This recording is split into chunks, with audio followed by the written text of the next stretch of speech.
Hi everyone, welcome back to another edition of Veterans Corner. I'm State Senator Kevin Witkos, and I'm here for the month of April 2016, and my honoree this month is U.S. Army Staff Sergeant Ernest Maynard. Ernie, congratulations, sir. Thank you very much, and thank you for your service to your state and your country.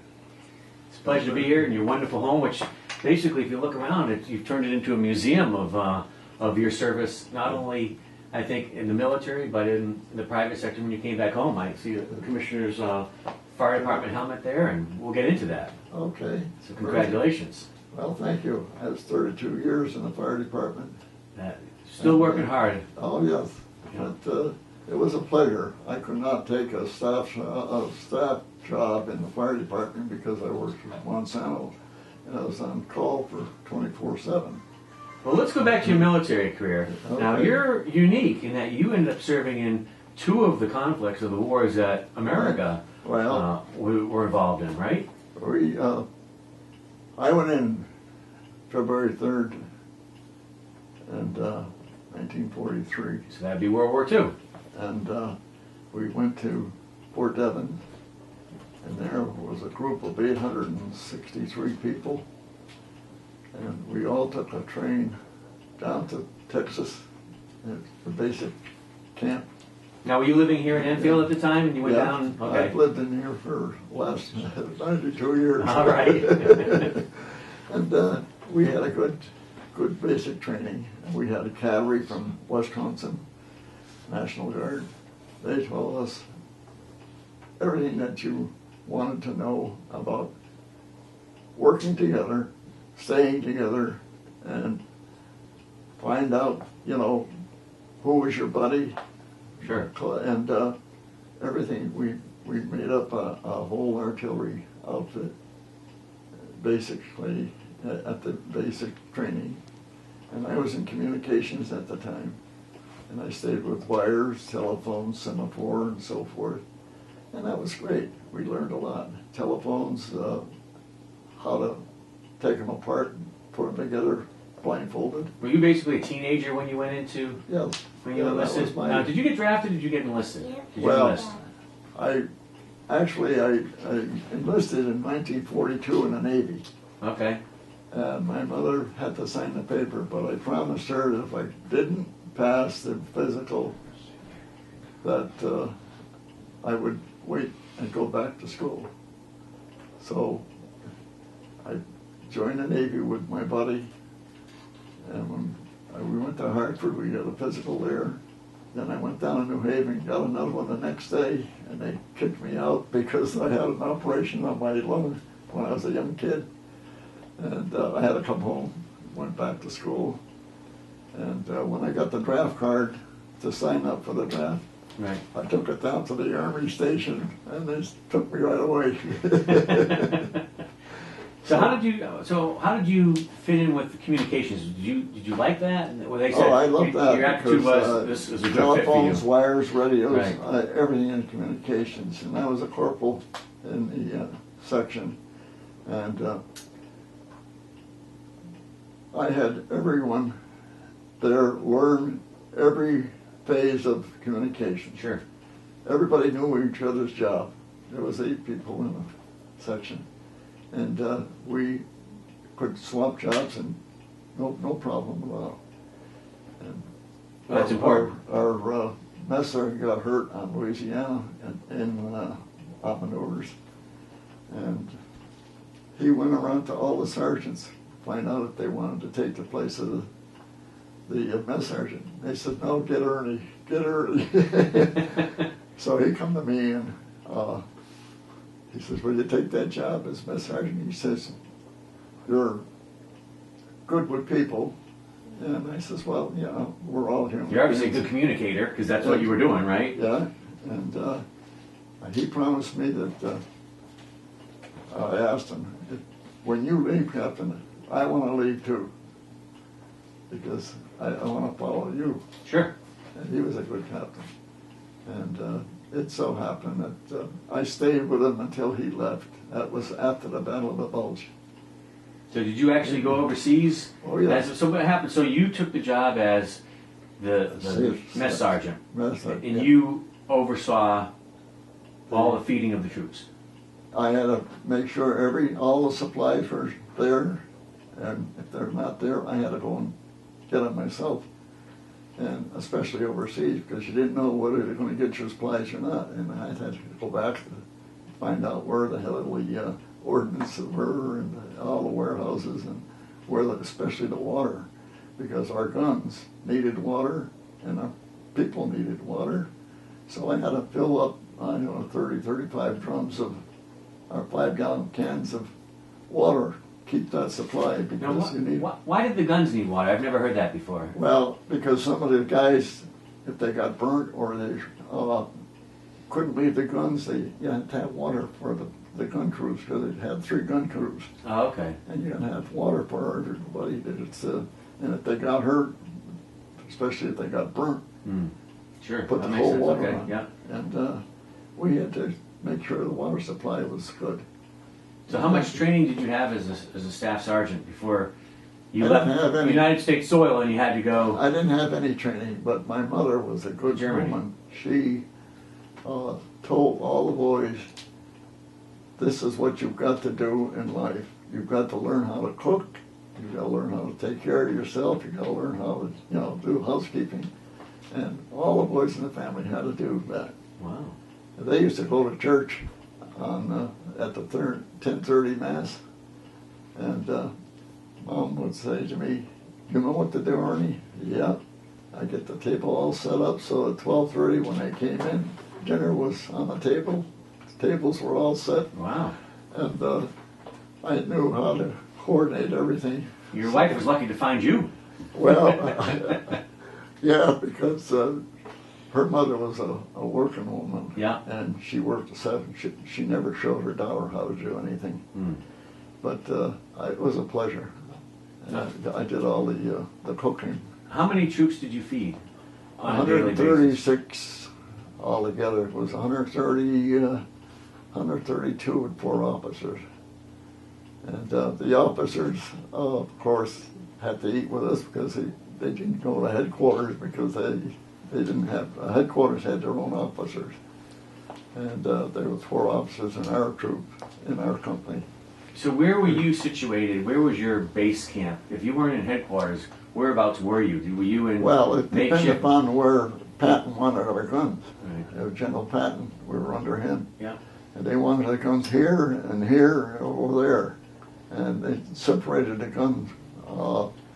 They had A battery, they call it battery instead of companies. A battery, B battery, and C battery. And then they had the headquarters battery, and then the supply. There was 5 companies altogether, or 5 batteries altogether. And depended where Pratt wanted it. He would separate the batteries and send them here, there, and there, and spread them out. And he wanted a company moved, he would tell them. And it was directly under Patton that we moved. So you would move wherever he Wherever directed he wanted us. the battery to go. Yeah, he told us where to go.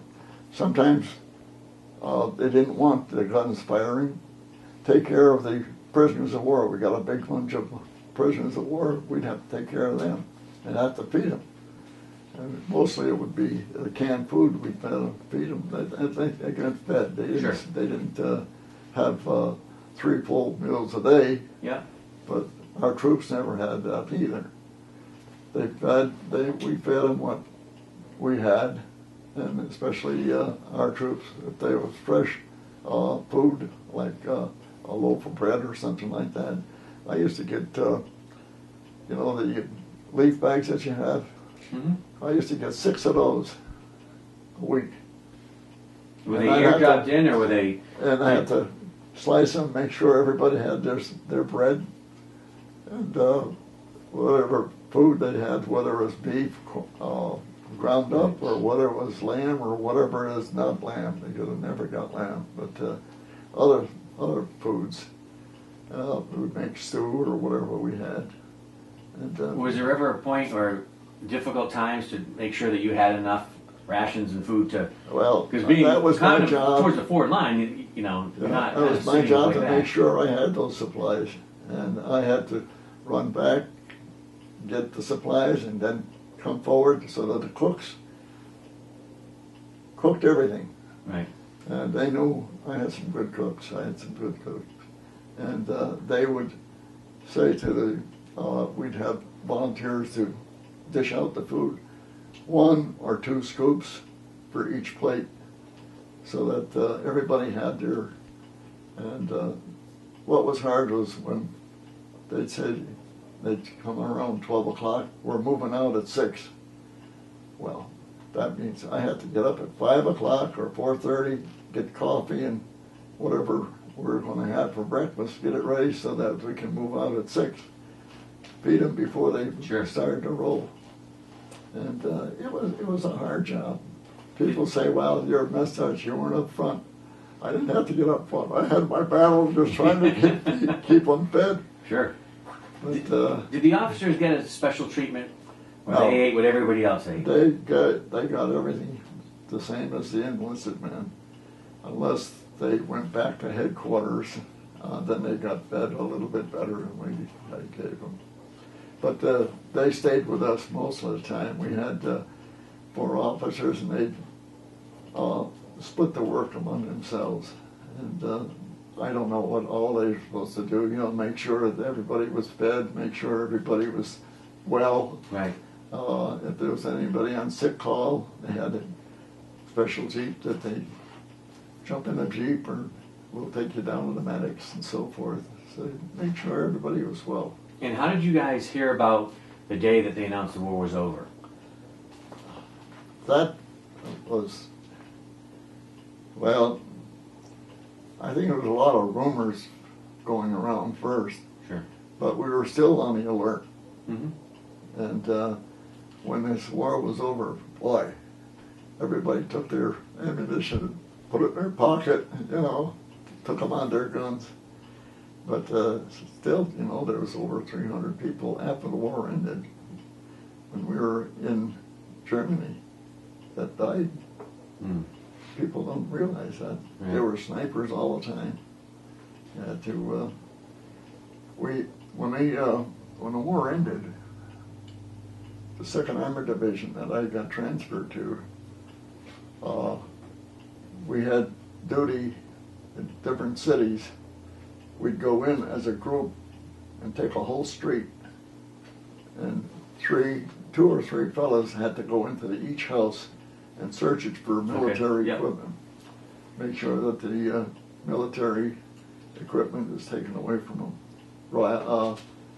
Even a home, if you had a This rifle in is a home, you after had to something the take war it. ended. You just Well, take this ammunition, Yeah. take the guns and so forth, and take it away from them, because we didn't want any snipers Sure. around. And we'd search everything. And I remember going into a house and searching everything. I couldn't find anything. And they had 2 girls. They were teenagers. And one of them went like this. So she walked out and she says, the chimney, the chimney, the chimney. So I went back to the furnace, and I looked in the chimney. Sure enough, there was 2 pistols in there. wow. So, I mean, You I have to be can careful. imagine them living there and being there. That you know, you just once you knew it was over, you just wanted it to be totally over. yeah, Well, how long after the war officially ended did you have to stay there? we stayed there until it was April or May of the following year, something like that. Oh, almost a whole another year. Yeah, I got the papers where I served in the Cold War. And that was really mop up, if you will. Yeah, yeah.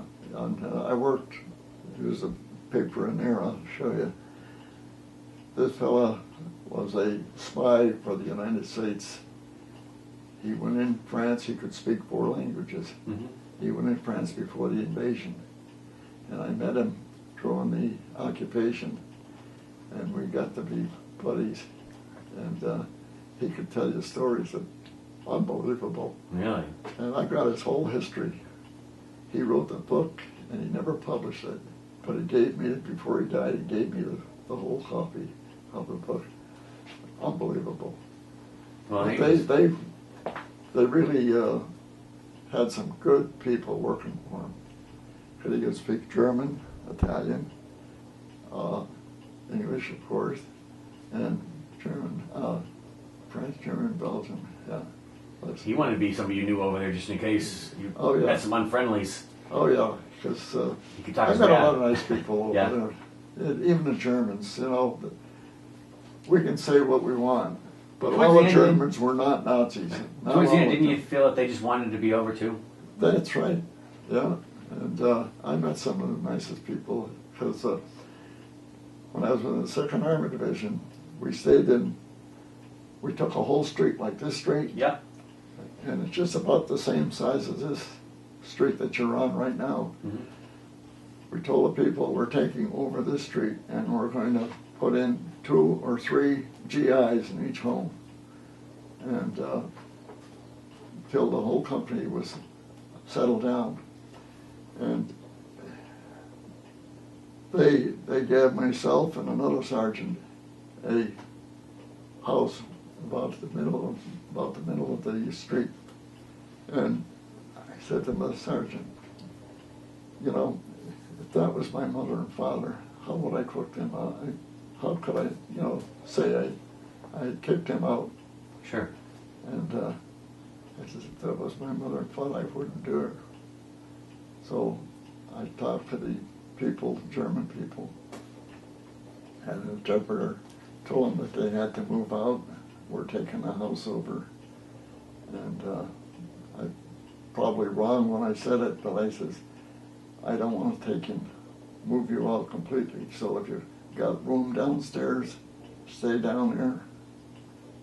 You can sleep upstairs, but the first floor is my floor with the Right. sergeant. So they used to sleep upstairs, come down very quietly, go down to the basement, have their breakfast and dinner. Then they'd go visit someplace else. And they lived there as long as I lived there. It was nice But to do that. I Could have gotten in big trouble, but nice. to Well, do that. I could have gotten Hard in to trouble, displace but somebody, especially if an older couple, huh? they were They weren't gonna do 70-something anything, years right. old, and I wouldn't want anybody to kick my mother and father out. So as somebody who's responsible for feeding the troops, you got to almost be there first when they arrive to feed them, and last to leave when everybody's leaving. Yeah, So you go home, right? World War II's over. You saved a little extra during the Cold War. Did the cleanup. Then what happened? You come back home. I came back Connecticut? home, and I started the GI Bill carpenter work. Okay. And the contractor I worked was a rough carpenter, as far as I'm Yep. concerned. He had men that finished off his house for him. Inside work is Sure. really. He did all the roughing. Yeah. Well, we built tobacco sheds, big sheds, you know, and some of the old-fashioned way of building a tobacco shed was one den at a time. And you build it on the ground, lift it up, Yep. put it in place, and the next one went up, put that, and I used to have to walk across from one to the other. After the second one was up, you walk across 4x4, and there was an old man that was working with me, 71 years Wow. old, and he showed me how to walk, and I did it. And I said, you know, I don't want to do this all my life. So I volunteered. I belonged to reserves, inactive. So I said to the contractor, I'm going to get out of this work. I don't want to do this all my life. So I transferred to the reserves, volunteered to go to school. This is Army again? Yeah. Army Reserves, yeah. Yeah, and they sent me to Aberdeen. That's where I wanted to go, Aberdeen Proving Ground. And I graduated. And where is from that? I don't even know where that is. Maryland. Oh, in Maryland? Okay. Yeah, and I stayed there about 4 months, 5 months. What did you do there? What kind of training did you do? Well, I went to school there. Oh, I went to school, okay. Yeah, Ordinance School, Ordinance. And got through, and he says, stick around, Maynard. We'll make you a instructor. And at that time, I didn't have any girlfriends or anything like that, but I said, oh, let me try civilian life for a while. So I got home, and my cousin, he was going to get married. She asked me to be the best man for him. And the bride, she had a cousin in Springfield, and that's how I met my wife. Ah. She was the bridesmaid and I was the best man, so we got connected there. And we stayed together for, it was almost a year, and I got, so that, you know, it was really something that I was looking forward to marrying her. Mm-hmm. But then the Korean War broke out, and she says, do you think they're going to call you? And I says, I know they're going to call me. Because you were in the reserves. Right. They called me as soon as it broke out. I went, and she says, well, let's get married. And I says, no. I says, you've never seen a man's body all shot up. And I says, I don't know what's going to happen. So if you want to stay, you know, single until I get home, that's up to you. But I'm not going to get married and have you as my wife if I'm all shot up. And right. I would not get married while I was in the military. And she waited every day. She wrote a letter, except one day when she was so sick she couldn't pick up her pen. But she sent me a letter every day. Well, during mail call, everybody must have been a little jealous of you then. Oh yeah, something I did a every day. mail, yeah, and every month, the fellow that I worked for on the side as part-time, he would give her enough money to buy a package, some food packages. And they'd send me every month, they'd send me a big package of food. Now, you had the training in Aberdeen to do ordinances. When you went to Korea, what was your assignment there? Did you go back to being mess sergeant, or did you No, into ordinances then? I went to ordnance, yeah, because I went to ordnance, the 92nd Army, medium maintenance group. So the ordinance, will you direct the guns where to shoot? Is that what the ordnance group did? They, well, they were, we picked up vehicles that were shot up and try to repair them. If we couldn't repair them, we take the parts and put them in another vehicle. But the big thing is when we first went in, it was at the Triangle, Busan, when I got there. Okay. And they were really... You were right at the front. Right there. Yeah. And I don't know why, but maybe they can explain it. The soldiers that were in Japan were nothing but socialites. They were appeasing the Japanese to make sure that they were happy, and giving them everything they wanted, and hire them and take care of their houses and everything else. Mm-hmm. They didn't have any training. They didn't know how to shoot a rifle even. So when the war broke out, the North Koreans were coming. They called all these troops, those socialites in, and shipped them over. They opened up the cans of ammunition, they were all corroded. Oh. They didn't know how to use the ammunition. You can't use corroded ammunition in a rifle. And they were stuck. They were really stuck. And when they called us up, they called us retreads. And well, here comes some more of those retreads. Well, we saved their skin.